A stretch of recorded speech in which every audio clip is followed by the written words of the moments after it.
নড়াইল সদরের দারিয়াপুর গ্রামের সন্তান সম্ভবা আফরোজা বেগম।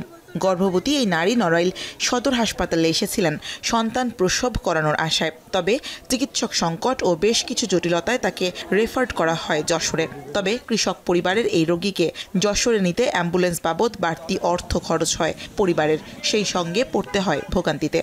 রোগী ফুলিছে, তা বলতেছে যে এখানে ওর বাচ্চা ম্যানেজার কোনো ইয়ে নেই, আইসিইউর ব্যবস্থা নেই, আপনারা হচ্ছে যশোর মেডিকেলে নিয়ে যান।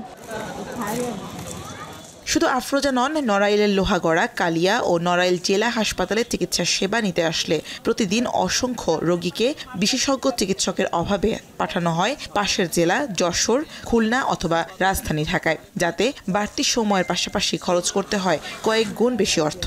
সদরে কেন কোনো থানা লেভেলেও কোনো ভালো চিকিৎসক নাই যে সর্বপ্রকার চিকিৎসা আমাদের হইতে পারে।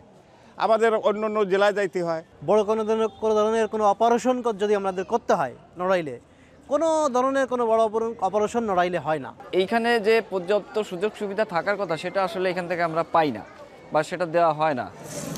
50 শয্যার আধুনিক সদর হাসপাতালটি 2007 সালে 100 শয্যায় উন্নীত করা হয়। তবে এখনও চলছে 50 শয্যার লোকবল দিয়ে। 100 শয্যার হাসপাতালে বিশেষজ্ঞ সহ 50 জন চিকিৎসক থাকার কথা থাকলেও আছে মাত্র 19 জন। কনসালটেন্ট 19 জনের বিপরীতে 7 জন, মেডিকেল অফিসার 5টি পদ থাকলেও আছে 2 জন।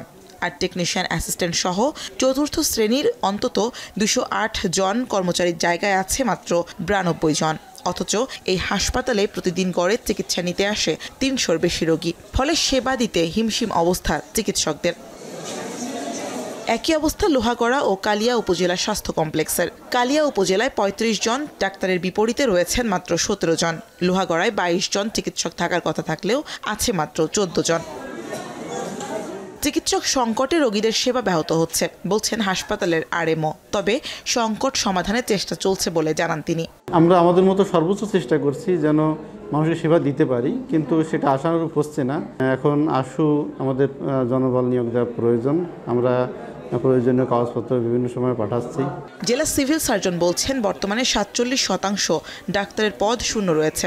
জনবল নিয়োগের জন্য কর্তৃপক্ষকে জানানো হয়েছে। 250 বেডের প্রস্তাবনা হয়ে আছে এখনো পর্যন্ত 100 বেডের হসপিটাল, এবং 100 বেডের হসপিটালের জন্য জনবলের কিছুটা সংকটের পাশাপাশি যেহেতু কাজ লোড বেশি থাকে এবং হয়তো দেখা গেলো খুব জটিল যেগুলো রোগ আছে, যেমন ক্যান্সারের মতন চিকিৎসা বা যেগুলো দেখা যায় যে খুব মারাত্মক পর্যায়ে চলে গেছে, কিছু নার্ভাস সিস্টেমের রোগ মানে যেটা স্নায়ুতন্ত্রের রোগগুলো আছে, এগুলোকে রেফার করা হয়।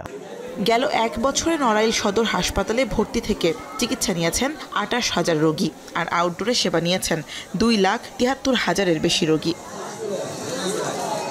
এখন নড়াইল।